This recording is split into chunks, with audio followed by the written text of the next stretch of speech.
शक्ति पराशक्ति।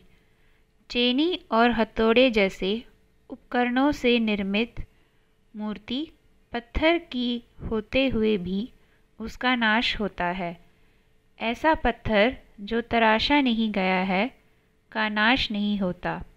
पारिवारिक स्नेह और आशाओं के साथ आध्यात्मिकता में आने वाले पाप का भी संग्रह करते हैं। इन सब के बगैर आध्यात्मिकता में लिप्त होने पर पाप से सामना नहीं होता। अधिक पाप करते आने वाले लोगों को उसका प्रतिफल भुगतना ही पड़ता है।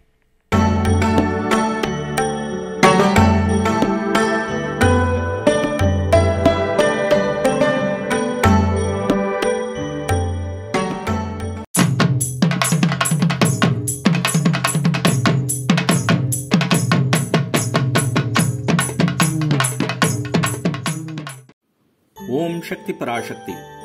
दिव्य श्री अम्मा के चरणों में सहस्र कोटि नमन। मरवत्तूर अम्मा के गुणगान गाते हुए स्त्रियों का एक जत्था बस से उड़मलपेट की ओर जा रहा था। बस के आगे आगे एक ट्रक तेजी से जा रही थी। वाड़ीपालयम से गुजरते समय बस को चालक ने एक धचके के साथ रोक दिया।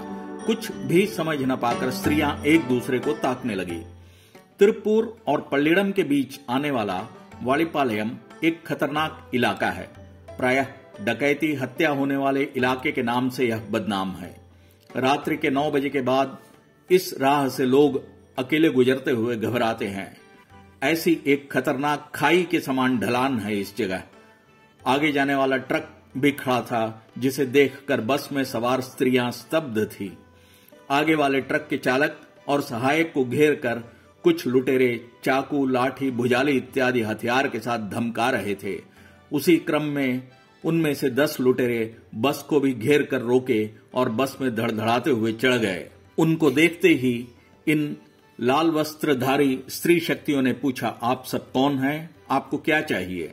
पता नहीं उन चढ़े हुए लोगों के मन में क्या विचार आया कि उनके मुखिया के मुंह से निकला, हमें कुछ नहीं चाहिए, आगे लुटेरे हैं, सब संभल कर जाएं। ऐसी चेतावनी देते हुए वे सब उतर कर चले गए। इसके बाद बस में सवार स्त्रियों में ढाढ़स बधा और वे सब अम्मा का नाम लेते हुए सोचने लगे, जान बची तो लाखों पाए। सबने मिलकर चालक से गुहार लगाई कि जितनी तेजी से हो सके गाड़ी को चलाएं और वहां से निकल चलें। किसी भी असंभावित घटना के बगैर उड़मलपेट में अपनी अपनी जगह सभी स्त्रियां उतर गई। यह समाचार तिरुप्पूर के शक्ति बालसुब्रमण्यन को बताया गया। शक्ति बालसुब्रमण्यन अम्मा के एक तीव्र भक्त थे, जो अम्मा के निर्देशों को शिरोधार्य कर संपन्न करते थे। उन्होंने तिरुप्पूर में 200 लोगों को इरमुड़ी धारण करवाया और समर्पण के बाद तिरुप्पूर वापस आए। फिर तिरुप्पूर से 48 स्त्री शक्तियों को उड़मलपेट की ओर बस में चढ़ाकर भेजा। जब यह घटना घटित हुई, सबके मन में एक ही प्रश्न उठ रहा था, लुटेरे चुपचाप क्यों उतर कर चले गए? कुछ एक दिन बाद शक्ति सुब्रमण्य ने अम्मा के पास इस घटना का जिक्र किया। अम्मा ने इस घटना की गहराई में जाते हुए कहा कि लुटेरों ने बस में लूटपाट के इरादे से ही अंदर प्रवेश किया था। पता है उस समय अम्मा ने क्या किया? हर स्त्री के गले में डली शक्तिमाला उन लुटेरों को नागराज के समान दिखा। उन स्त्रियों के चेहरे उन्हें माता के चेहरे के समान दिखाई दी। हर एक स्त्री के आंखों से उन्हें प्रकाश पुंज निकलता हुआ देखा। इन सब को देखकर डरे हुए लुटेरों ने ही पलायन कर दिया। उसी डर के चलते उन लुटेरों को समझ में नहीं आया कि क्या कहें और जो मुंह में आया बकते हुए उतरकर भाग गए। ऐसा अम्मा ने बताया। उस बस में जाने वाली कुछ शक्तियां अम्मा के मंत्रों का उच्चारण कर रही थी, तो कुछ अम्मा का गुणगान गाते हुए जा रहे थे। कुछ और अम्मा की कृपा में रमे हुए यात्रा कर रहे थे। इस प्रकार से चलने के कारण ही अम्मा की कृपा ने सबका बचाव किया। पता है इससे हमें क्या समझ आती है? शक्तिमाला एक पवित्र माला है। शक्तिमाला पहनकर व्रत रहने वाले 5 दिन भय भक्ति के साथ कांटे भरे रास्ते पर संभल कर चलने के समान चलना पड़ता है।